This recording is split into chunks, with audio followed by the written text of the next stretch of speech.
முதலமைச்சர் ஜெயலலிதாவுக்கு சிகிச்சை அளிப்பதற்காக 4 பேர் கொண்ட எய்ம்ஸ் மருத்துவக் குழுவினர் சென்னை அப்பல்லோ மருத்துவமனைக்கு வருகின்றனர். இது தொடர்பான கூடுதல் விவரங்களை தொலைபேசி வாயிலாக செய்தியாளர் ராமச்சந்திரனிடம் கேட்கலாம். ராமச்சந்திரன், நீங்க பதிவு செய்த தகவலின்படி எய்ம்ஸ் மருத்துவக் குழுவினர் சரியாக பிற்பகல் 3 மணிக்கு சென்னை வருவார்கள் அப்படிங்கிற தகவலை பதிவு செஞ்சிருந்தீங்க. இப்படிப்பட்ட ஒரு சூழ்நிலையில தொடர் சிகிச்சை அளிக்கப்பட்டு வருகிறது. முதலமைச்சர் ஜெயலலிதா தொடர் கண்காணிப்பில் இருந்து வருகிறார்கள். இந்த சூழலில் அங்கு திரண்டிருக்கக்கூடிய அதிமுக நிர்வாகிகளாகட்டும் தொண்டர்களாகட்டும் அவர்களுடைய மனநிலை தற்பொழுது எவ்வாறாக இருக்கிறது?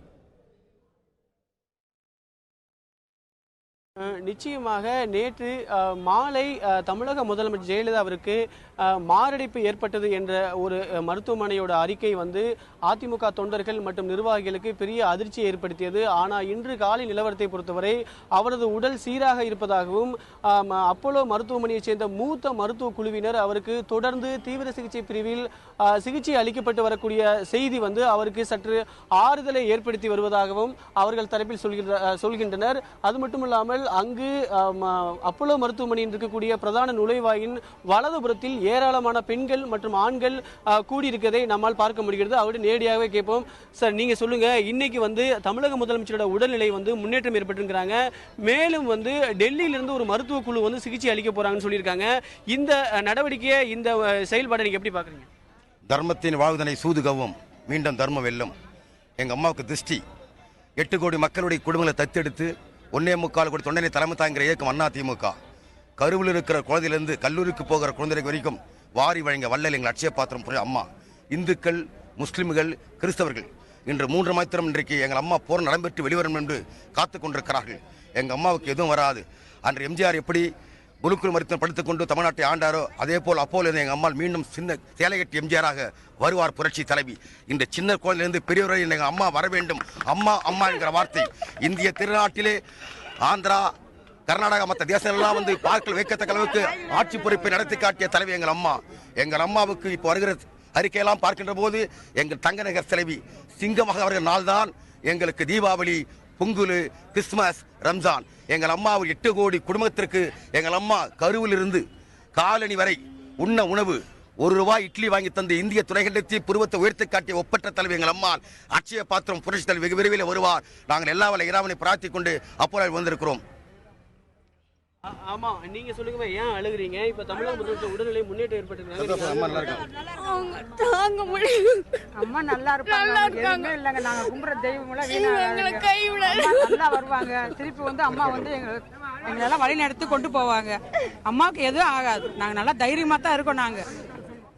நீங்க எந்த பகுதியில இருந்து வந்திருக்கீங்க? எவ்வளவு நேரமா இங்க இருக்கீங்க? நாங்க நேற்று நைட்டு இருந்து 7 மணில இருந்தே நாங்க இருக்கோம். இங்க இருக்கோம். நாங்க எல்லாமே வந்திருக்கோம். நாங்க அம்மா நல்லா இருக்காங்க. அவங்களுக்கு எதுவுமே கிடையாது. எங்க இதுக்காக நாங்க ஆண்டவனை வேண்டி நாங்க இது பண்ணிட்டு இருக்கோம். அவ்வளவுதான். இங்க எந்த மாதிரியான பிரார்த்தனையில ஈடுபட்டீங்க? எல்லா கோயிலும் நாங்க எல்லாமே பண்ணலாம். மாநில செயலர் எல்லாமே செஞ்சு பண்ணனாங்க. எல்லா கோயிலும் பூஜை பண்ணாங்க. எல்லாமே பண்ணோம். எல்லாம் பண்ணனாங்க. நான் கும்புற தெய்வம் இது ஆகாது. கண்டிப்பா அம்மா நல்லா வருவாங்க. நீங்க சொல்லுங்கம்மா, தமிழக முதலமைச்சரோட உடல்நிலை முன்னேற்றம் ஏற்பட்டிருக்காங்க. நீங்க எந்த பகுதியில இருந்து வர்றீங்க? எவ்வளவு நேரம் வெயிட் பண்றீங்க? பகுதி இந்த லோக்கல் கவுன்சிலரு. இந்த 2.5 மாசமா நாங்க இங்க தான் இருக்கோம். எங்க அம்மா வந்த நாளில இருந்து இன்னி வரைக்கும் ஆரோக்கியமா இருக்கிறாங்கன்றதுனால தான் நாங்களும் இங்க காத்துன்னு இருக்கோம். சிங்க நடை போட்டு இதே கிரிம்ஸ் ரோட்டு பாதையில் எங்க அம்மா கார் பவனி வரதான் போகுது. அதை தமிழ்நாடு மக்கள் இந்தியா முழுவதும் பார்க்கத்தான் போறாங்க. அம்மா யாருக்கும் கெடுதல் பண்ணவங்க இல்லை. அம்மா எல்லா ஏழை பாழை எல்லாருமே பசி தீர்த்து அன்னலட்சுமி, அன்னபூரணின்னு அந்த மாதிரி பேர் வாங்கணும். எங்க அம்மா ஒரு மதத்தை சேர்ந்தவங்க அம்மா கோசம் ஜெபம் பண்ணல. எல்லாருமே வேண்டப்பட்டவங்க வேண்டாதப்பட்டவங்க எல்லாருமே அன்னைக்கு தலைவர் கோசம் காத்திருந்தாங்க. இன்னைக்கு அம்மா கோசம் இங்க காத்துன்னு இருக்கோம். நல்ல முறையில் அம்மா வீட்டுக்கு போவாங்க. அந்த எதிர்பார்ப்போட தான் நாங்கள் இங்கே எல்லாருமே காத்துன்னு இருக்கோம். அம்மாவுக்கு வேண்டுதல் எல்லா இடத்துலையும் பூஜை எல்லா இடத்துலையும் நடந்துகிட்டு தான் இருக்கு. நீங்க இங்க எந்த மாதிரி பிரார்த்தனையில் ஈடுபட்டீங்க? நாங்கள் நேற்று எல்லா சாமியும் ஒன்றா சேர்ந்து நேசித்தோம். இந்த ஆண்டவரை கும்பிட்டு அந்த ஆண்டவரை கும்பிடல. எல்லாமே இந்து முஸ்லீம் கிறிஸ்டின் இல்லாத எல்லா மதமும் ஒன்றா உட்காந்து இந்த ஹாஸ்பிட்டல் வாசல் நேற்று நைட்டு அம்மாவுக்கோசம் ஜெபம் பண்ணோம். அம்மன் சாமி கிட்ட வேணும், அல்லா கிட்ட வேணும், எல்லாமே பண்ணியிருக்கிறோம். அம்மா மீண்டும் இந்த இன்னும் ஒரு 2 நாள் 3 நாள் அம்மா டிஸ்சார்ஜ் ஆகி வீட்டுக்கு போவாங்கன்னு எங்களுக்கு 7ஆம் தேதி அம்மா டிஸ்சார்ஜ்னு சொன்னதுனால நாங்கள் எதிர்பார்த்துன்னு இருந்தோம். அந்த டிஸ்சார்ஜ் கிடைக்கின்றதுனால நாங்கள் யாரும் கவலைப்பட்டு இல்லை. ஏன் கவலைப்படலாம்? எங்கள் அம்மா மீண்டும் போலீஸ் காட்டுக்கு போவாங்க, திரும்ப ஆட்சி காட்டில் உட்காருவாங்க. ஆட்சியில் உட்காந்து திரும்ப எல்லா வேலையும் செய்வாங்கிறதுனால தான் நாங்கள் எல்லாருமே காத்துன்னு இருக்கிறோம் கண்டி யாரும் நாங்கள் கவலைப்படலை, அழுவலை. ஏன்னா எங்கள் அம்மா சிங்கமாக திரும்ப வரேன்னு சிங்கத்தை எதிர்பார்த்து உட்கார்ந்துருக்கோம்.